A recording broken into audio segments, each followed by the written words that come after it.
Welcome to the Calder Farmstead. Now the Ice Hawks back out to center in transition. Carlson with Quinville 2-on-1. Right with Carlson, Quinville scores! Here's a chance for Barron. He scores! Off the face-off! Up in Semyon. Pulled back to Werenski. Has it, shoots one, bounces off a man. 5 seconds left. Werenski, another jam on the shot, turning and firing. They score! Now they catch each other and they both go right over the top. Matching rights to one another. McDermott gets the helmet off of Cassie. And now, with 9 minutes gone in overtime, the Bears breaking out right side with Bear. Looks like cutting to the net. Bear will score! And here are your hosts, Cece and Sean. Hello and greetings from the mile-high city of Denver, Colorado. And Halifax, Nova Scotia. Welcome to the Calder Farmstead podcast, episode number 33 for Friday, April 30th, 2021. If you were hoping for a podcast featuring tips on vertical farming, we are not going to be much help. This is an American Hockey League podcast, and my name is Cece Hockley. And I'm Sean O'Brien. And as always, we thank you for tuning in with us. If you're new to hearing Cece and I talk about hockey, we're going to preview some of the matchups the upcoming weekend in the AHL for you. We both watch a bunch of games. We're going to talk about what we see when we watch the film, as well as use some advanced stats to help us break it down. If that's new to you, you might want to head over to our podcast feed or YouTube channel, wherever you're checking us out from. Scroll all the way to the bottom and check out episode 0. It's a short primer on some of the stats we're going to be talking about, as well as how we view what's important on the ice. So if you're new to some of the more advanced hockey stats terms like PDO or the point shares model, or newer hockey terms like controlled zone entries, go check that out, so you better be able to pick up what we're putting down. I promise it's not that nerdy or technical. It's only 20 minutes. And let's be honest, you wasted 20 minutes today trying to figure out what an apology dinner is. You'll never get those 20 minutes back. So why not next time spend a little more time talking hockey with us? I tell you, I'd never heard of an apology dinner before today, that's for sure. But I digress. So straight away, we've got some breaking news, not breaking too much anymore because it's, 4 or 5 hours past, but it was breaking at 1 p.m. Mountain, 3 p.m. Eastern time. The AHL finally making an official announcement on the postseason for 2021. And boy, the official announcement makes it feel like there's going to be some hope. It says, AHL releases its 2021 playoff plans or something like that. And it's really not a plan. It's a lack thereof, actually. Only one of the 5 divisions that are playing this season are actually going to be having a postseason. The Pacific Division, one of the divisions I thought was going to be exercising their right for a playoffs, decided to do so. And they're going to have a postseason where they will battle for the first place in the Pacific Division. Whoever gets that Pacific Division crown, the championship, will not be determined by the regular season. It's going to be determined by this postseason. I don't know why I'm using air quotes, but the AHL, for the first time since the Cup was first awarded in 1937, the AHL will not be awarding the Calder Cup. And it was previously the oldest continuously awarded ice hockey trophy in the world. And now this is the first year since 37 that they're not going to be awarding it. So, well, also last year, but yeah. Well, that's very true. Yeah, good point. But this announcement also comes with at least what feels like the tiniest of asterisks, because after seeing the follow-up tweet from the PHPA, so if you haven't seen that, the PHPA released a statement from their head. Cece, if you want to pull that up while I stall here. I've got it. All right, who is the head that released it? Larry Landon, the executive director of the PHPA. Mm-hmm. Yeah, name I couldn't come up with off the top of my head. Larry Landon basically says in this statement, they're super disappointed in the AHL because the players, by and large, in the Pacific Division don't want to do this. And this is very much against the health, safety, and well-being of players in this year who have really already had to suck it up through enough as we're, going on. So apparently this decision was made by the owners of the Pacific Division teams, is at least what it seems like, because they said it was up to the divisions, and it's not like each division has its own, specific governing body. Yeah. Yeah. So I'm assuming this was a decision by the owners of the teams in that division, excluding Stockton, I'm guessing. But all of the teams in the Pacific Division, except the Colorado Eagles, are owned by their NHL club. So really, this was an NHL decision on the West Coast. That feels weird. But his statement backs up kind of what I've been saying the whole time. Is I'm like, I can't imagine any of the players want this. And they said in their statement, the vast majority of players are against this. So I guess some of them want it, 3 of them or whatever. But I don't know, like, if this is as carved in stone as we might think, because I think there could be some pushback from the players who might be surprised in the Pacific Division that this is happening, especially if it holds true to what the PHPA said of, like, the players don't want this. I think we could see some power moves here about whether or not these games get played. Yeah, and the wording that Larry Landon put out there is, it says, all players have endured undue stress and anxiety and significant financial hardships while abiding by strict health and safety protocols in the midst of a global pandemic.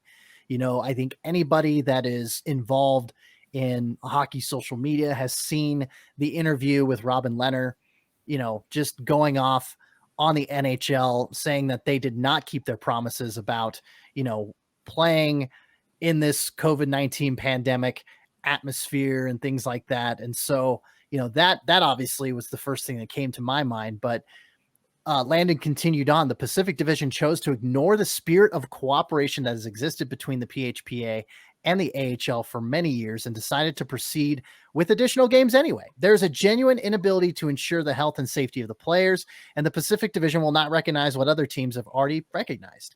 The PHPA and its members are truly discouraged that the Pacific Division players' well-being will continue to be in jeopardy.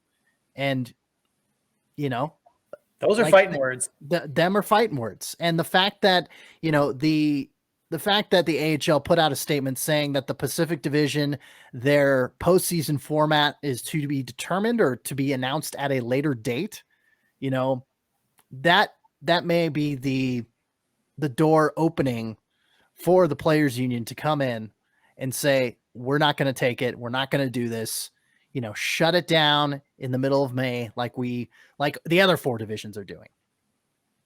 Yeah. And like I said, I think I don't think this is going to be the last we hear about this. I mean, we're going to hear more about it regardless, because they made an announcement to make an announcement, which fine.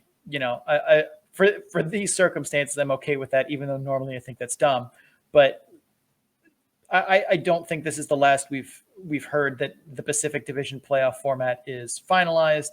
And I think there are still moves to be made here, but nothing else. We have the playoff drama that we were, not necessarily wanting. We wanted playoff drama, but this is not quite the playoff drama that we were hoping for, but it's what we got, and we'll go with it. Playoffs? Talking about playoffs? Playoffs? 4 divisions aren't talking about playoffs. 4 divisions aren't talking about playoffs. Why is the Pacific Division talking about playoffs? That's my best Jim Mora. That's all you're getting. So anyway, again, we would have been remiss if we didn't talk about that at the top of the show. But now that that's covered, let's get to the weekend preview, shall we? First and foremost, we've got the Canadian division, the Toronto Marlies returning to play after taking a little COVID-19 break against the Belleville Senators. So we're going to focus mainly on the Marlies here. Sean, Semyon Der Argensev. That's a name I don't want to pronounce 10 times fast. Now, he is maybe the most talented guy who will cause coaches to rip their hair out. He's been an enigmatic prospect since the Toronto Maple Leafs drafted him 76th overall in 2018, and that has continued. Now that he's gotten some pro games under his belt, how are the questions about him being answered? You sent me a clip of him earlier, and yeah. I mean, well, there are good things and bad things to his game. Some things that we're starting to see some answers to, of questions that coaches and scouts and fans have had for a while. But you're right in the sense that he has been a very enigmatic prospect, in that I don't think I've ever seen anyone say about him like, oh, his game will definitely transfer well to the pro levels, or no, it definitely won't. And everyone's just kind of like, we're gonna find out when we put him in there and see what happens. There are a few parts of his skill set that are absolutely undeniable. His playmaking vision is elite. Period.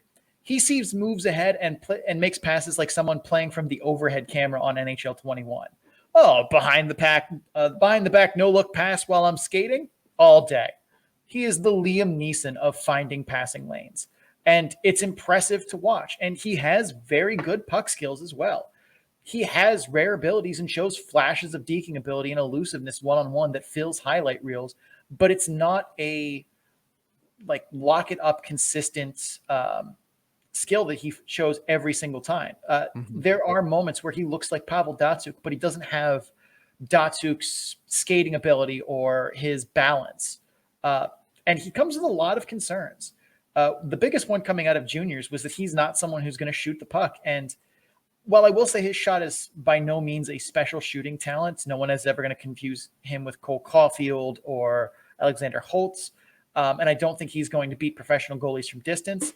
Most of his problem isn't that he's lacking the heat-seeking missile for a shot, is that he just doesn't seem like he wants to be the guy who takes the shot when maybe a pass could work. I mean, his second game in the AHL against the Heat, he has a bona fide breakaway off a power play zone entry when a guy kind of hits a bad patch of ice and he makes a move around his partner. And he's in all alone on a breakaway from the top of the circle, and he tries to pass it. He tries to pass the puck backwards to a teammate. Yeah, that was the clip, and it was a head scratcher. What? even the announcers were like, "What did we just watch?"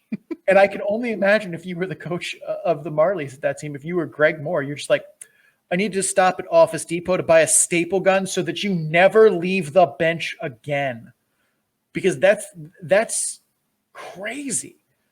And there's also been some concerns that he's more of a perimeter player because he's small and not an explosive skater. He has a tendency to get stuck along the walls a bit, but he also isn't allergic to getting inside home plate and creating offense with the big boys. It's still an area I'd like to see him do more of, but calling him a perimeter player certainly looks like a lazy narrative based on my viewings of his AHL tape and his tape at Peterborough so far. Another big concern was his defensive ability, which I think is definitely improved, although he seems to struggle at times playing inside defensive structure, where he is able to make turnovers happen by seeing ahead, and not being where he's expected. But he also, in those moments, is not where he's expected by the coach either. So there's a little bit of a free-floating aspect to his game in the defensive zone, but I think it works for him. But I can see how that can be I can see how that is going to lead to goals being scored against him that others would not have given up. Another big concern with him was his skating. He's not a great skater. He lacks explosiveness, but I at least think that that's trending in the right direction. I mean, if I were him, I would have the Leafs outside skating coach, Barb Underhill, would be someone who I'd be in such regular contact with. My phone would be suggesting them as an emergency contact. I don't know how practical that is during Ontario's COVID struggles, but he definitely could improve here. And I think adding explosiveness would help by just, again, gluing him to not just Barb Underhill, but their strength and conditioning coach. He is 161 pounds. And that is what we're going to talk about next, actually, is his size. He's listed at 5'11", and we'll just pretend for the sake of argument that he is factually 5'11". I mean, it's definitely not, but we'll go with it. Sure. But 161 pounds, this is the bigger portion of a size problem. Like, I saw him just get flat out muscled off of pucks, and he 100% has the puck skills and the hockey IQ that allow him to get away with being smaller and not physical while winning puck battles in tight spaces along the boards. I saw him do it in juniors where he would just walk into a puck battle along the boards and just pull the puck right out and walk away with it without having to, throw his body into the dog pile. And that's something that you can do at the OHL level because you're able to afford more time and space against guys who are not going to be, professional hockey players.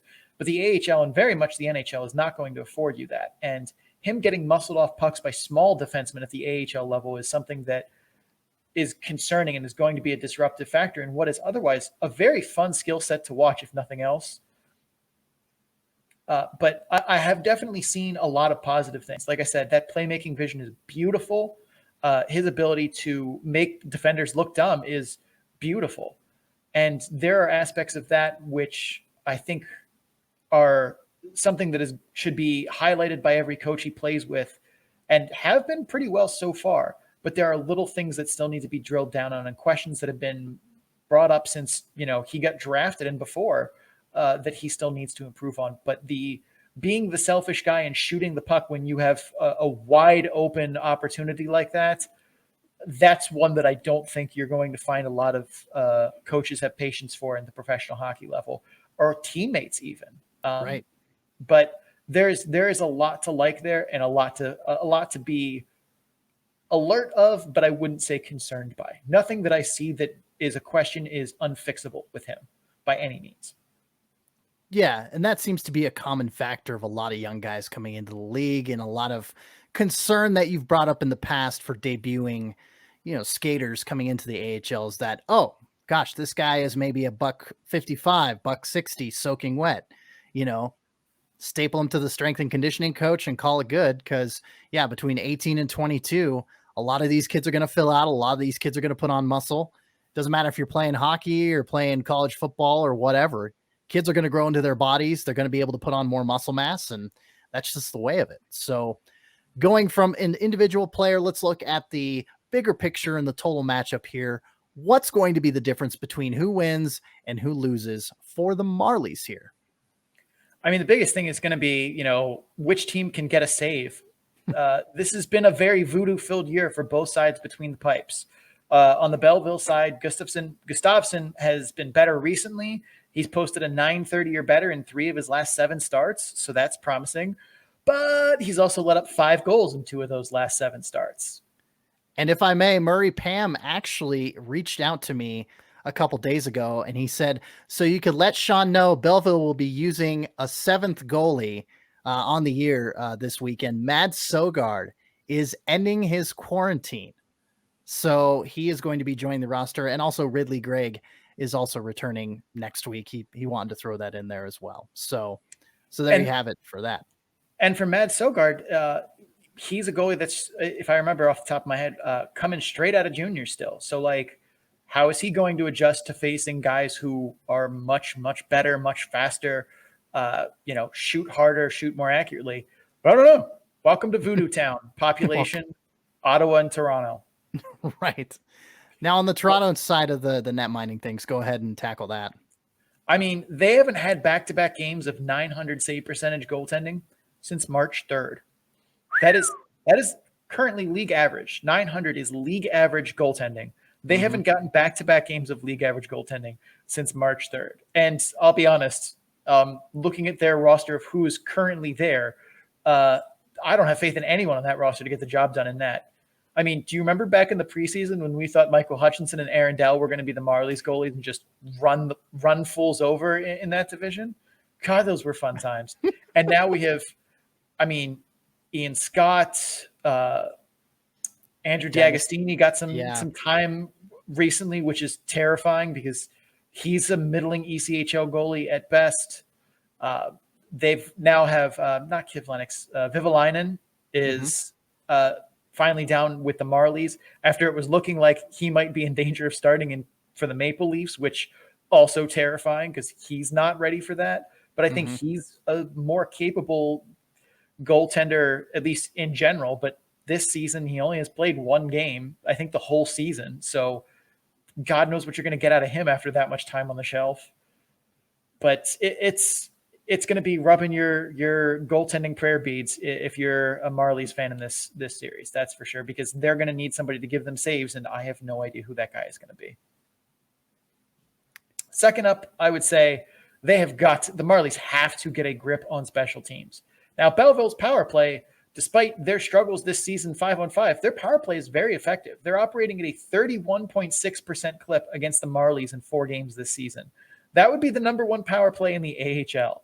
Now, I'm aware the penalty kill for the Marlies has been absolutely brutal this season, but their penalty kill is almost 9% worse against the Belleville Senators. They need to do better there's no way to gloss around that. I know their penalty kill has been brutal in general. It's been one of the worst in the AHL, but the fact that it's been 9% worse against the Senators is that can't stand. They need to figure out what needs to go better to at least look semi-competent on the penalty kill. The Marlies power play also sucks. It's 14.6% in which across the schedule, which is 23rd in the AHL. They are 4% on the power play against Belleville, 1 for 25. Ugh. That's Colorado Eagles starting the season bad right there. That's I think at least 5%. Yeah, that's 4% is like 12% worse than the Bears power play, who we've lambasted all season. And there is way too much offensive talent on that team to be that shitty, plain and simple. Mm-hmm. If the Marlies want to have hopes of sweeping this weekend against the Senators, or at least pulling a split, they need to battle to at least a draw here on special teams, because apparently we're calling penalties in Canada in April. Oh, now they're calling penalties. Okay. It's, I don't make the rules. Apparently that's what's happening now. Because again, in 4 games against Belleville, they've gotten 25 power play opportunities. That's well over their season average. Wow. Well, speaking of Canadian Division hockey, Saturday, 3 p.m. at Toronto, Sunday, 3 p.m. also at Toronto. Nice little literal weekend set between these two teams. It's time for the picks. I'll go first. I'm going to take the B-Sens on Saturday and the Marlies on Sunday. If Sogard does jump in net a little bit, I'm going to imagine it's going to come on Sunday. Jump in net a little bit, as in, no. If he starts in net, if he plays the game. Yeah, 10 minutes. Yeah, just a little, just priming the goaltending pump, as coaches never do, so. But yeah, I'm picking the B-Sens on Saturday and the Marlies on Sunday. Sean, who do you got? See, I think the reverse. I think he is going to get the Saturday start, so I'm taking the Marlies Saturday. And then I think Sunday is probably the one that Gustafson gets. So I'm going the Belleville Senators on Sunday. The model has Belleville as a 50.9% favorite. So flip a coin. They are, it is really going to come down to starting goaltending and just good old-fashioned voodoo. Even the model believes it. And to stay within the Canadian division, a little bit of a pivot here, but this game just went final. Paige Seward covering the game on Twitter. Manitoba and Stockton. David Gustafson scores the game-winning goal in overtime. Manitoba wins 2-1, and mercy killing for the Stockton Heat of Calgary. Their season is now officially over. So there you have it. Stockton Heat of Calgary, their season is donezo. I was wondering if they were going to try and sneak back into the Pacific Division to make the playoffs. Wouldn't that be some shit? Oh my gosh. By God, that's Stockton's music. Stockton's got a chair. They're coming down the ramp. They've got their eyes on the Eagles. They would need the Reign to lose more games in order for them to sneak into the 6th spot, which may not even be good enough. Yeah. Oh, brutal. Well, and we'll see if that postseason even happens. Go ahead. But if you're a Marlies fan and you've heard what you came to listen to us talk about your team, and you're about to peace out, say thank you for stopping by. Don't forget to subscribe wherever you're listening to us from. Check us out on Twitter, Facebook, and Instagram. We post some pretty good AHL memes and other stuff as well. It's not just episode notices. So thanks for stopping by. We're going to take a break here, pay some bills. We're going to come back and talk about the Utica Comets, because we're allowed to talk about them again. We're no longer on a break. So hang in there, and we'll be right back. We shimmy out of the Canadian division and head on over to the North Division to talk about the Utica Comets. The last time we did, we had Cody Severson on. Unfortunately, he was unavailable. He had another podcast. He already had another obligation. I know. These other podcasts, there's only one AHL podcast. We all know that. And of course, I'm saying that in jest. Don't give me the eyes. Don't hate me for that. I'm kidding. But yes, he had another obligation, trying to come up with the words and they aren't coming. But yes, another obligation. And so last time he talked about it, I mean, it was all of 2 hours before the Utica games got canceled. So we definitely joked about that in DMs today, but that will not prevent Sean and I from talking about the Utica Comets in the weekend that they have ahead of them. So let's get to it. 9 games played streak. Holy cow. That means we can go back to talking about them. Woo! Woo! Speaking of woo, let's talk a little bit about Jet Woo, shall we? Neither of us were that high on him coming into the season, but I think we expected a little more from him. 1 goal, 1 assist through 19 games.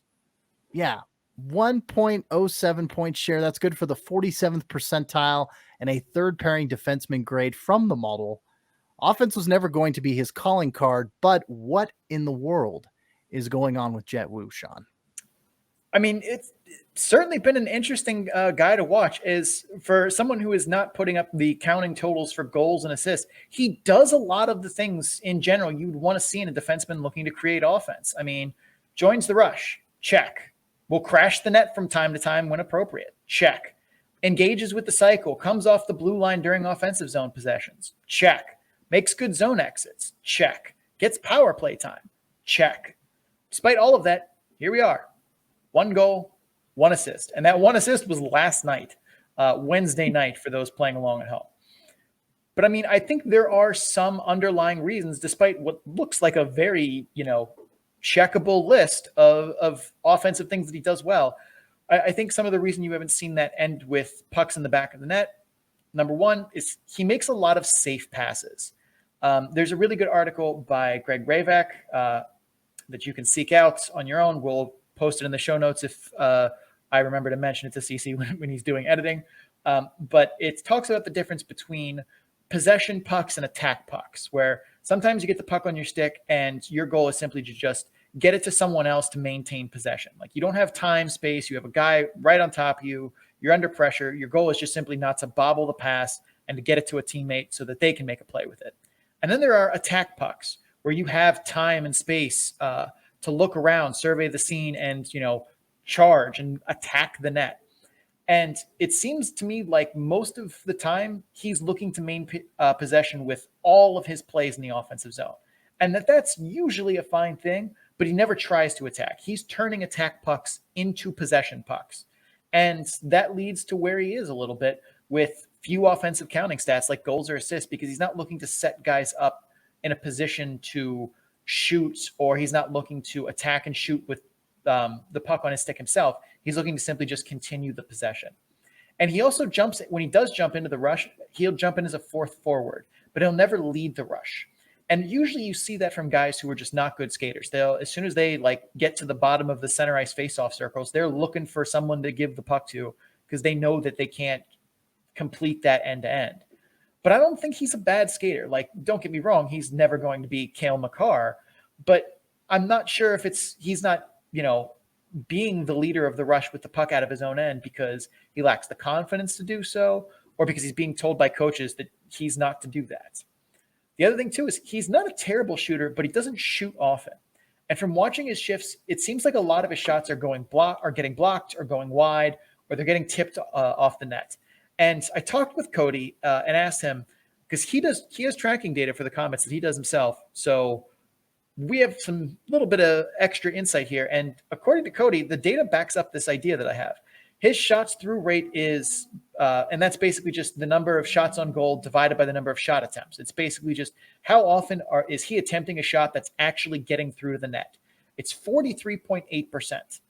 And while that's second on the Comets for defensemen, that's very low when you consider comparing against percentages of NHL defensemen for who we have this data for.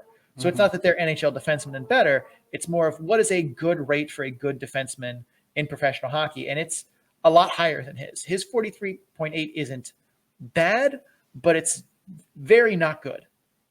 And he also gets power play time, as we mentioned, but is rarely involved in the play in that zone. Again, he looks more to be turning attack pucks into possession pucks, or he's kind of just hanging out on the point. He's not really being dynamically involved in the play or looking to set up one-timers for himself. So I think all of those things combined, by their powers combined, they are 1 goal and 1 assist and not Captain Planet. Dope.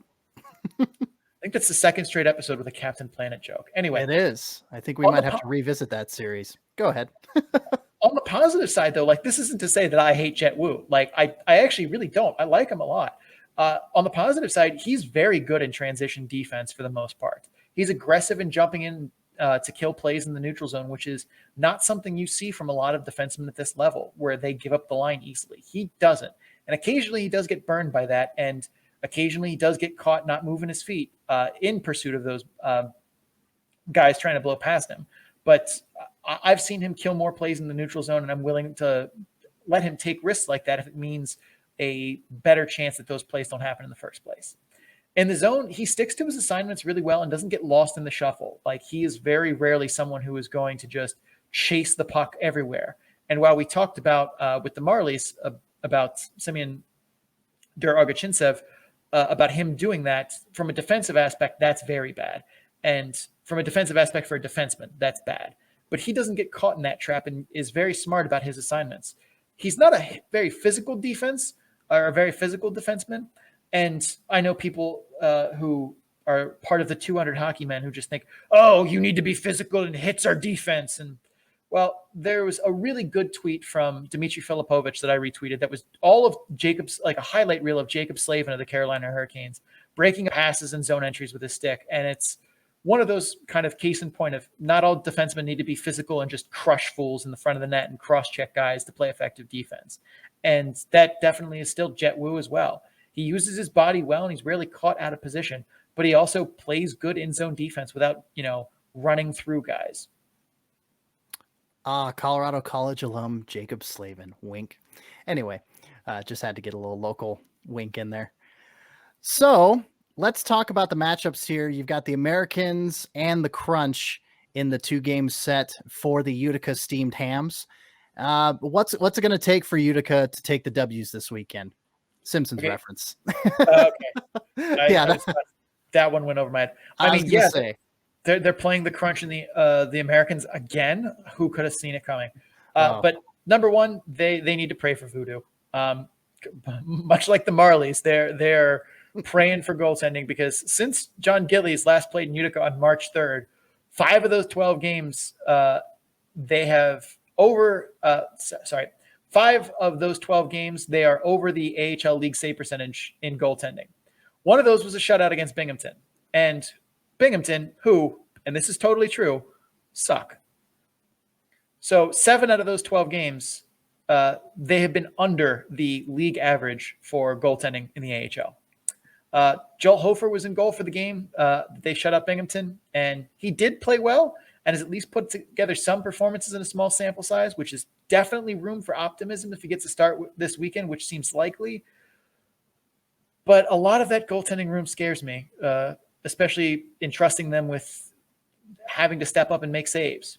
Although there is a chance Michael DiPietro plays this weekend. I have no idea if he's going to, but there are reports out there that indicate there is some chance, as of this recording, that he is going to be available for the Comets this weekend.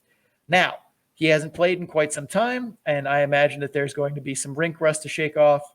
But I have exponentially more faith in him than any of the middling ECHL goaltenders that round out the Comets goalie room right now. But still, in the event that Michael DiPietro doesn't play, Joel Hofer has some good-looking starts, but also some bad-looking starts. So start rubbing your goalie prayer beads, Utica Comets fans. Second big thing, and I'm sure you could have seen this coming a mile away if you've listened to us talk about this half of the North Division, the wine and cheesesteak portion of the division, we're going to have to talk about special teams. Last 8 games between Utica and either Syracuse or Rochester, all but one of those games, one of those 8, were won by the team with the highest combined special teams percentage. So if you add together their in-game penalty kill and power play percentage, the team with the highest won 7 of those 8 games between Utica and either Syracuse or Rochester. And Rochester's penalty kill is an absolute mess right now, but their power play is still very dangerous, despite the fact that they're missing J.S. Day, Fogarty, Ruotsalainen, and Jack Quinn. The Crunch special team on the other special teams on the other side are absolutely peaking. 30% power play rate in the last 5 games. They have 100% penalty kill rate in the last 5. Holy crap. They are on fire 5-on-4, and 4-on-5. So if the Comets can at least battle to a draw on special teams, I think they have a good shot in these games, especially if they can, get some timely saves. I think they have a pretty good shot here. And like I mentioned earlier, Rochester and Syracuse, Friday, 7 p.m. Utica heads to Rochester. Well, sorry. Utica hosts Rochester. I read that incorrectly. Sunday, they head to Syracuse at 3 p.m. to play there. And based on those stats, the 7 of the 8 games played against either Syracuse and Rochester, and all but one were won by the team with the highest combined special teams. That makes me wonder. Well, obviously I'm going to pick Syracuse on Sunday based on that fact alone. And to kind of backtrack a little bit, the meme that was posted by our account of Homer Simpson, kind of slinking into the bushes as Rochester started February out strong and just have gotten worse and worse and worse. And they're stringing together some L's, some losses. So I'm going to pick Utica on Friday. Shawnee, who do you got? I'm not going to veer from that at all. That's pretty much exactly it. I'm taking Utica Friday because Rochester looks awful right now. Mm-hmm. But I still think that could be a very fun game, as neither team really says to me, I have a guy who can stop pucks. So I think, and they've played a couple of really wild, like 7-5 games recently. So I think if nothing else, we could get a fun game out of that. But I think Utica's just better right now. Mm-hmm. I'm taking Syracuse on Sunday. Syracuse is too hot. Those special team stats that I just rattled off earlier, 30% in their last 5 games, 100% penalty kill in their last 5. That's terrifying. That's enough for me to push me in Syracuse direction. The model has Utica as a gigantic favorite over the Amerks, 69.8% on Friday against Rochester. Syracuse, a 54.5% favorite on Sunday. So CC, me, and the model are all on the exact same page. That's a rare occurrence. That is a rare occurrence. But hey, you know what? Maybe Utica can give a call to the New York Islanders. I mean, they're still paying Rick DiPietro until the end of the 2028-29 season. So, hell, maybe see what Rick DiPietro's up to these days. He'll get a start in Utica. Maybe Bobby Bonilla's available. Maybe Bobby Bonilla. Talk about bad contracts. Woof. Woof. Well, hey, if this is your jumping off point as a listener for a Utica Comets fan, or even a Rochester Americans or Syracuse Crunch fan, thanks for stopping by. Don't forget to subscribe wherever you're listening to us from, and check us out on Twitter, Facebook, and Instagram. We post some pretty good AHL memes and other stuff as well. So like us, give us a subscribe, whatever platform you're on. It generates more listeners for us. It generates more just of everything for us, generates more interest for the game, for the AHL. So we thank you for that. And with that said, we're going to take a little break before we jump over to the West Coast, or at least the western portion of the United States. We'll go to the Pacific Division and talk about the Colorado Eagles against the Ontario Reign. All right, 2 series down. And now we're going to talk about the Eagles and the Reign. Colorado and Ontario, they have already started their 3-game series. They played on Wednesday night, very hard-fought battle, taking a 2-2 tie game into the third period, and Ontario coming away with a 3-2 victory in that one. So we're going to talk about those weekend games coming up Friday and Saturday. Yeah, Sean, tee him up for me. I'll do my best to knock him out of the park. So unlike a Rockies player, Hey now, thin air, lots of home runs. That's all I'm going to say. So the Eagles look like they have a big advantage when it comes to the man advantage. They are very highly ranked in both power play and penalty kill, whereas Ontario is not. No. How do you think that plays a factor into this series? Well, it was kind of a jarring statistic that got pointed out by Kevin McGlue on the broadcast last night. Eagles broadcaster Kevin McGlue. Obviously we both know how the departure of Ryan Tobler, assistant coach for the Eagles, and the coming in of Brett Clark from the Avalanche to the Eagles as assistant coach affected the special teams. The Eagles dwelling in the bottom of the basement on the power play for a majority of the beginning of the season there. And now they're first. They are first on the power play. And yeah, TJ Tynan and Kiefer Sherwood were a big part of that. Kiefer Sherwood now up with the Avalanche as of this recording, played on the third line last night for the Avs. So, that pair isn't contributing on the power play, but somebody who is Alex Newhook. So, you got the Eagles' number one power play against the Ontario Reigns, very last place. Eagles have a fifth. They're ranked fifth in power play. They're number one in the penalty kill. I always get my figures confused in that regard, so forgive me for that. But yeah, you would think that having the number one penalty kill against the last place power play would have been detrimental for Ontario, but they did go 1 for 6. They did pot a power play goal last night or Wednesday night for those keeping track at home.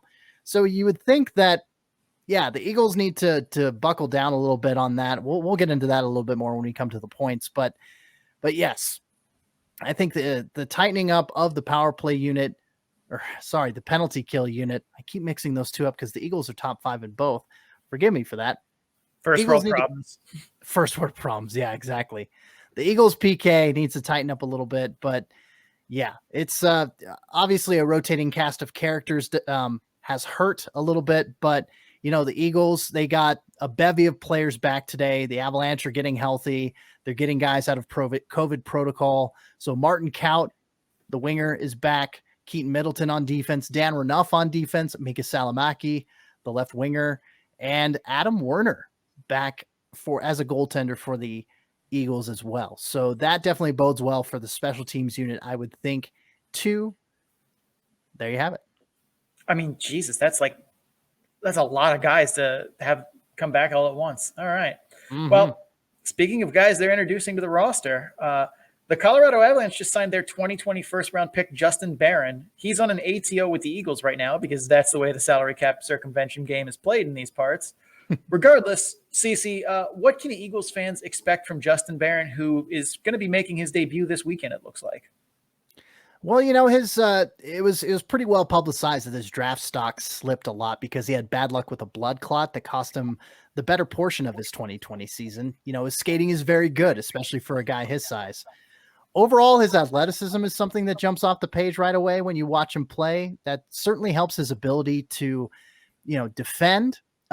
He's been described as a kind of a jack of all trades defender. He's kind of good in every area of the ice, and he has a defense first game that has a low danger offensive game is what I've heard described. So that coming from Dauber prospects, credit to them, of course. But yes, so offensively, he moves the puck well, but while I think he's going to be able to keep up with the pace of the AHL, I wonder how much of his offensive output transfers from a processing speed perspective.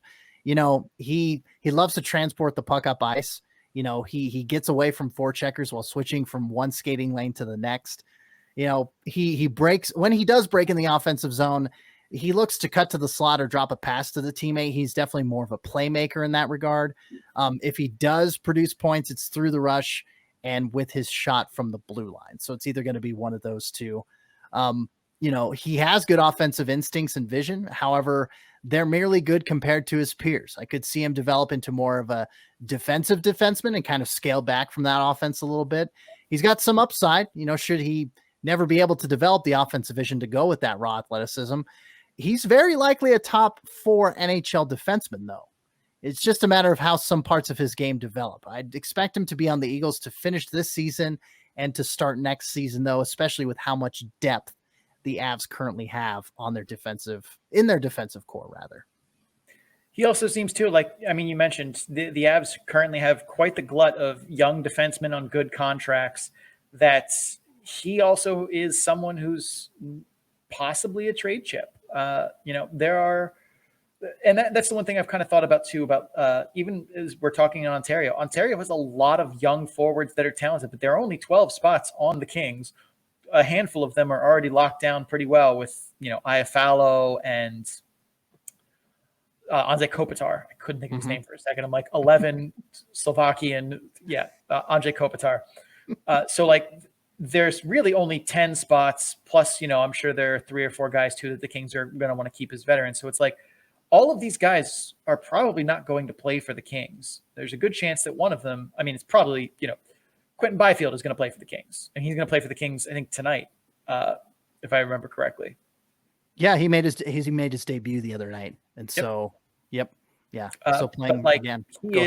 Kaliev is, Turcotte probably is. I think Akil Thomas will, but I could see some of the other guys kind of around them get maybe moved for a different piece, a defenseman, maybe another goaltender, something like that.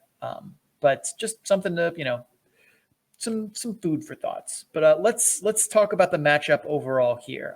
CC, what do you think are going to be the tipping points to who wins and loses this weekend between the Eagles and the Reign? What are the keys to the weekend? Well, first and foremost, I think that the Reign recovering dump-ins and getting breakouts going is going to be a big thing. They're a dump and chase cycle team, and I think with their young skaters and everything, that's super important. I mean, you had Kupari and you had Kupari and you had Kaliev both net goals in Wednesday's game, and Boku Amama added to that as well.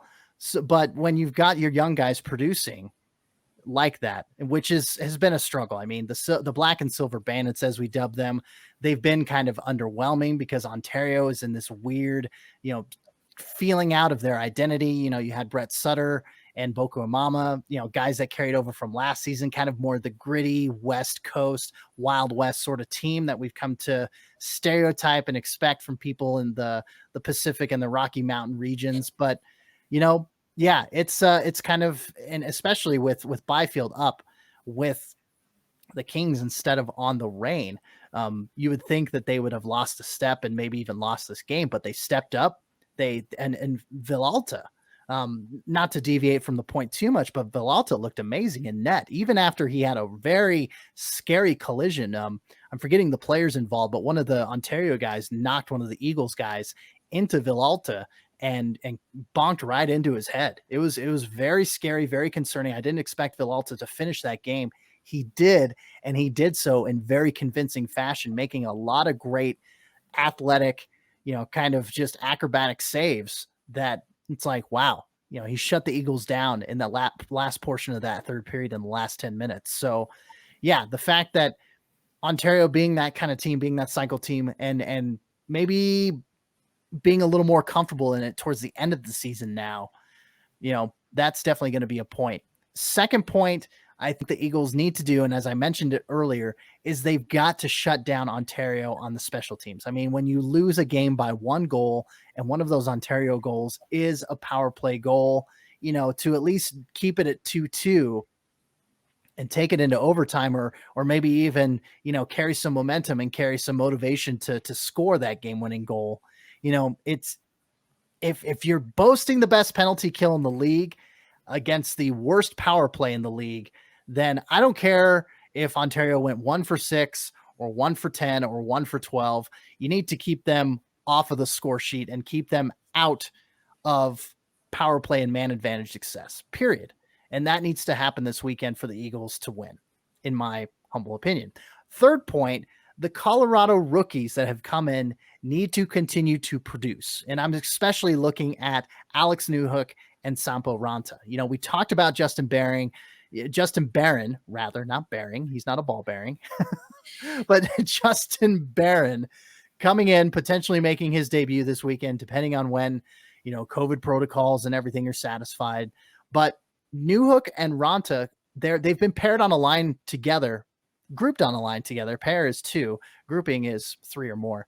They've been grouped on a line together with fellow rookie Riley Woods, and they're finding a fair amount of success.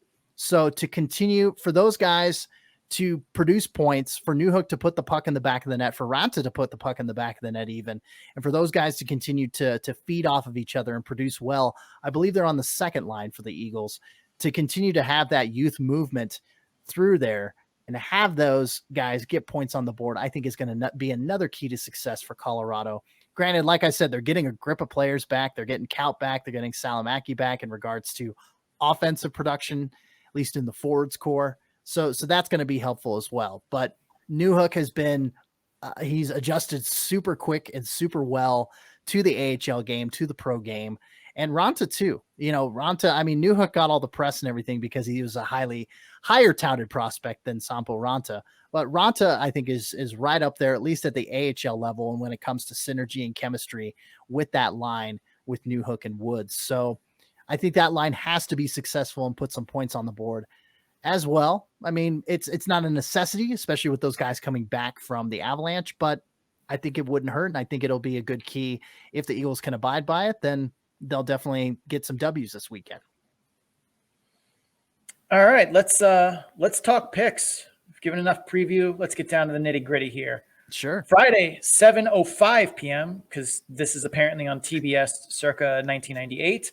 And that's in Colorado. Saturday, 7:05 p.m. in Colorado. Cece, who you got? Well, as a sidebar, I do wish that I could go to those games, but unfortunately I cannot. I usually at least attend one during a weekend set like this, but I won't be in there. I won't be there in person. I'll say that. But I'm going to predict, especially with the reinforcements coming back from the Avalanche just in time for the weekend set, I'm going to predict, and this has not gone well in the past, but what the hell? Eagles sweep. Yeah, I'm Villalta's looked a lot better recently. Mm-hmm. And I definitely think that when he's hot and he's capable of stealing a game. He's another very athletic goaltender that lacks kind of that structure, a la Mikhail Burden, Kaskasuo, Antoine Bibeau. I can keep going here, but I that many guys coming back from the Avalanche taxi squad. Quentin Byfield's Gonzo. I'm taking the Eagles to sweep here. I don't have it in me to say that Villalta is going to grab another game this weekend from them. The model has Colorado as a pretty substantial favorite, given all of the things we just mentioned, all of those players in and out of the lineups. They are a 59.8% favorite in each individual game. So pretty sizable one. Not quite Utica over Rochester, but big favorite. There you go. And if this is where you're going to leave us as an Eagles or Reign fan, thank you for stopping by. Don't forget to subscribe wherever you're listening to, and check us out on Twitter, Facebook, and Instagram. We post other things there than just, hey, we have a new episode. There's memes, jokes, general random banter, that kind of thing. It's usually a pretty good time.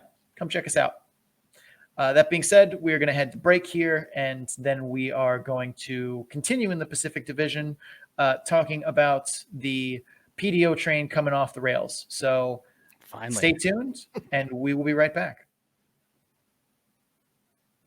Last but not least, we stay in the Pacific Division and talk about the Henderson Silver Knights against the San Jose Barracuda. And as Sean mentioned before we went to break, chugga, chugga, chugga, crash and burn. The PDO train has finally gone off the tracks. We've been saying this pace was unsustainable all season. They kept sustaining it and kept sustaining it and kept sustaining it. And while we enjoyed watching it, is it safe to say the Silver Knights' time in the sun has ended and their armor is beginning to rust?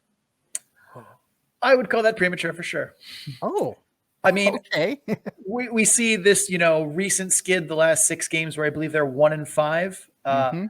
But has the PDO train got off the tracks? Their current season-long PDO is still 104. Wow. This is still a good team that's just had great luck, though. We've been saying that for a long time. And, I mean, normally when you see a team that's on a PDO bender like this, when they come back to earth, what you see is their quote-unquote stars go on cold streaks, where really what that is happening is they're just regressing to the mean. But that's not what's happening in Henderson. Ryan Murphy, still producing. O'Regan, still producing. Jack Duggan, still producing. Logan Thompson, missed some time while on the taxi squad, some rough outings, but he looked fine to me. Oscar Danz has been the shaky one, and he has only gotten about 2 starts a month this season, so at least some of that feels fair that he has not looked exactly ready for duty every time because, when you sit for that for 3 weeks between starts, shocker, you're not going to be the sharpest tool in the shed. That's also, I mean, 5 of the last 6 are against Bakersfield and San Diego, both of whom are finding their rhythm right now and are good teams. When you play really good teams in 5 of your last 6 games, bad things happen sometimes. That's okay. Now, the games against Tucson seem to me to be more of two of the rare games in which Tucson actually showed up for most of the game. They got all Hyde and no Jekyll, which is uncommon for Tucson, but as we've said about them all season, they've always been capable of it. Their biggest problem is sleepwalking through 2 periods or sometimes an entire game of a 2-game set.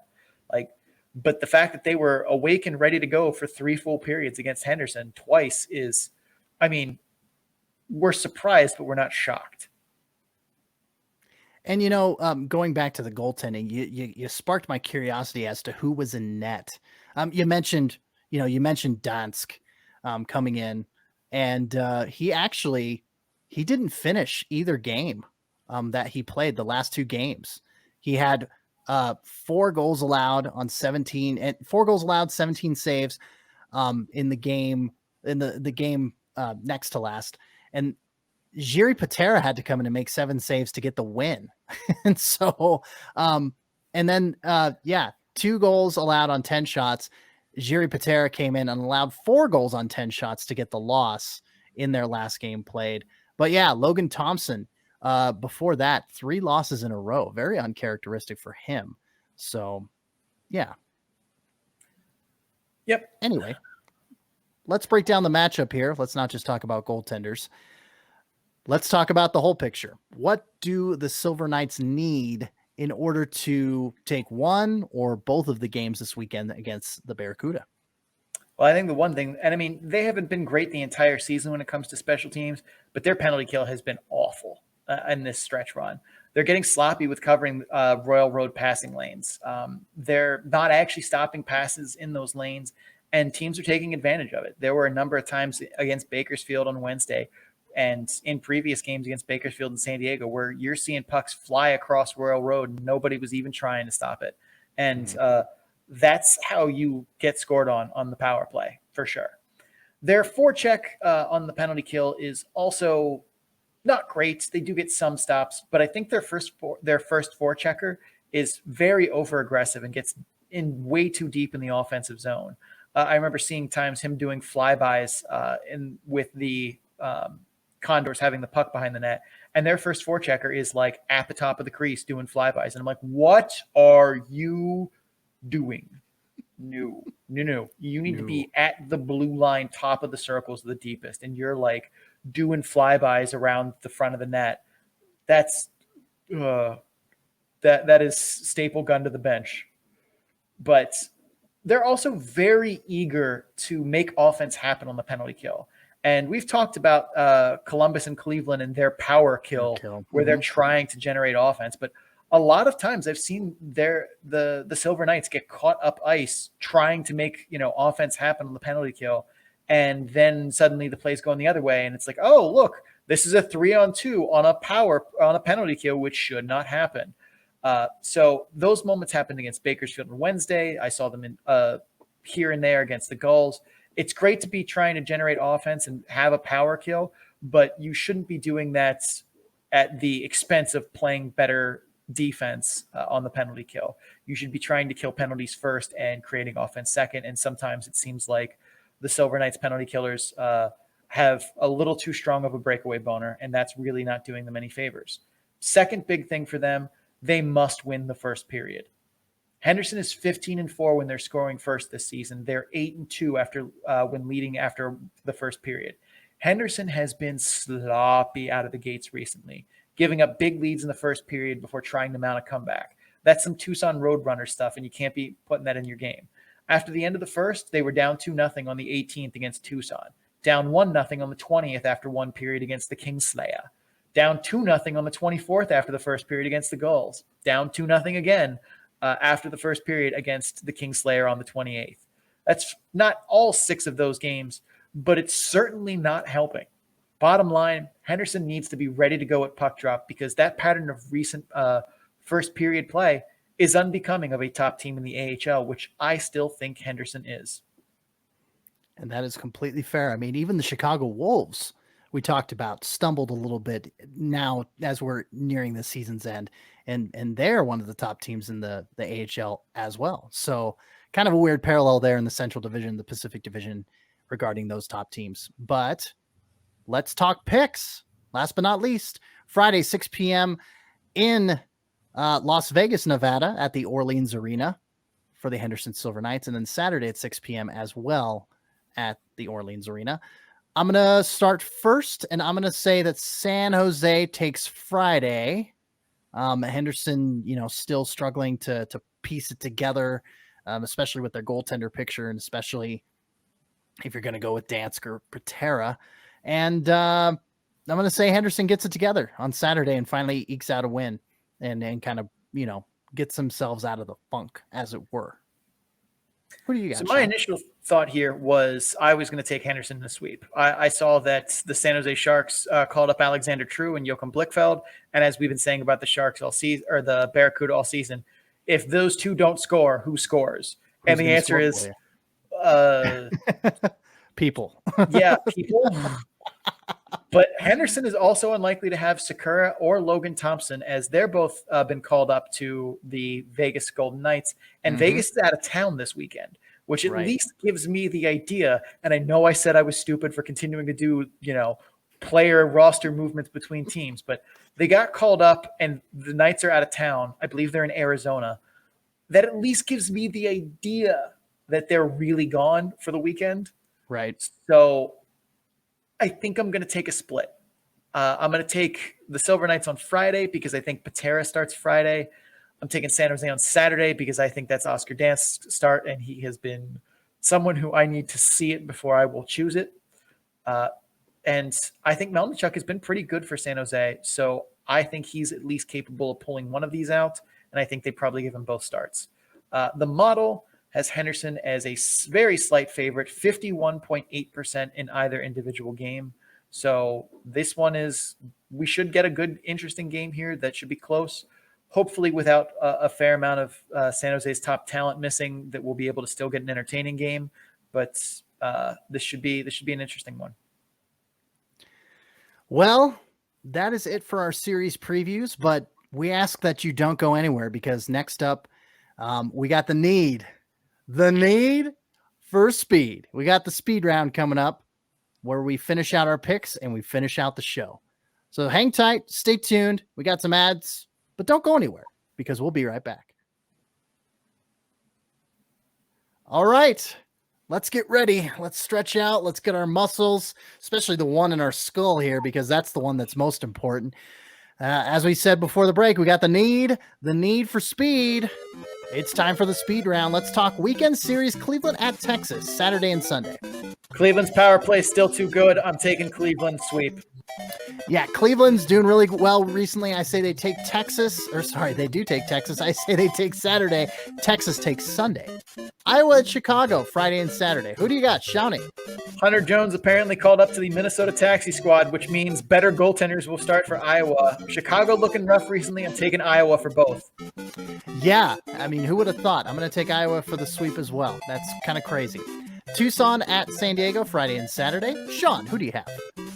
Tucson does its Jekyll and Hyde dance. I take Tucson in their Hyde mode on Saturday, San Diego on Friday for Jekyll. Yeah, I think I'm going to take Tucson on Friday to take the win in San Diego on Saturday. All right, Friday we've got Wilkes-Barre Scranton at Bingo. Sean, I think I have an inkling. Who do you got? I mean, whichever team can make a save here first. Jesus, the goaltending is brutal. I'm going to take Wilkes-Barre Scranton on the prayer that Max Lagacé gets in. Baby Pens all the way. Not picking Bingo at all for the rest of the season just because. All right, Saturday, Bingo at Lehigh Valley. Sean, who do you have? Lehigh Valley. Bingo's bad. You already know what I'm going to say. Grand Rapids at Rockford. Cale Morris injured. I'm taking Grand Rapids. Yeah, I think the Griffins are a good pick too. I'm gonna go with them. Hershey at Wilkes-Barre Scranton. Shawnee. I'm taking Hershey here. Their goaltending is starting to make me a believer. So I'm gonna say Hershey. They finally freed Brian Pino, at least in one game. I'm gonna say duh, Bears. Providence at Hartford. Sean. Hartford has surprised teams recently. I'm going Hartford here as Providence has struggled. They have, but I'm going to think they break out of the funk here. I'm going to say Pre-Bruins here. Rochester at Syracuse. Crunch good, Rochester bad. That's my analysis. Syracuse. Yeah, Rochester not instilling a lot of faith, as we said earlier in the show. I'm going to go with the Crunch. Last but not least, Lehigh Valley at Hershey on Sunday. Sean. Lehigh Valley's had a lot of weird call-ups come back and forth. Guys who've definitely deserved it for sure, but I think I'm going to take the Bears here. You know, this is a nice 1-2 matchup there in the North Division. I'm going to say Lehigh Valley, just to be a contrarian. So, there you have it. And we are done. Yes. We did it. We did it. Those are intense. I do like them, though. All right. Well, that's it for the show. If you guys are enjoying the show, please make sure you subscribe so you get episodes in a timely fashion. Also, please rate and review the podcast wherever you're listening to it from, or if you're watching on YouTube. Like the video and comment what you thought about the episodes. Doing so helps others find the show. Your reviews help us improve it. You can also follow the show on social media at Calder Farmstead on Twitter, at the Calder Farmstead on Instagram and Facebook. Fun fact, all of our social media channels do not post the same content. There are some things that go out on Facebook that don't go out on Instagram or Twitter and vice versa. So you should probably follow us on all three of them. But links to all of that and more can be found in our link tree, which is scrolling down below on the YouTube channel. For the audio version, it's linktr.ee/the Calder Farmstead. Cece, where can people find you? Well, my name is CC Hockley, and before I tell you where people can find me, I'll tell you where people can find us, because the Calder Farmstead is part of the Full Press Radio Network. You can find our program and a lot of other great hockey, sports, and sports entertainment podcasts at www.fullpresscoverage.com. Nice little drop-down menu there. Podcast, click it, and you've got a list to choose from. So thanks for choosing us. We do appreciate it. Personally, you can find me representing Full Press Hockey on Twitter at FPC_AHL and at my personal Twitter account at CCHawk. That's SEESEEHAWK. As I always say, 75 to 80% of the tweets are going to be about hockey, but I do talk about music and pro wrestling and whatever is passionate as well. My personal mantra, I hope, if it keeps me interested, it's not going to be bullshit for you. Let's hope that rings true. You can check out my writing on Full Press Coverage at fullpresshockey.com. Shawnee. I'm Sean O'Brien. You can find me on Twitter at Sean O'Brien81. That's SEANOBRIEN81. I'm also on Instagram at Sean O'Brien_81. You can find my stats work, which includes all of our PDO and point shares models and that kind of, standings, point projections, all of that fun, nerdy things are at bit.ly/data dump and chase, all lowercase, all one word. Big thanks to Adrian Drake, who made our theme music. You can find him on social media at AD_dysfunction. That's DYSFUNCTION, so he can make music for you too. Cece, take us home. That'll do it for the Calder Farmstead episode number 33. Patrick Waugh vibes. Oh yeah, baby. Oh yeah. Well, we thank you for listening once again. For Sean O'Brien, I'm CC Hockley. And as always, keep your stick on the ice.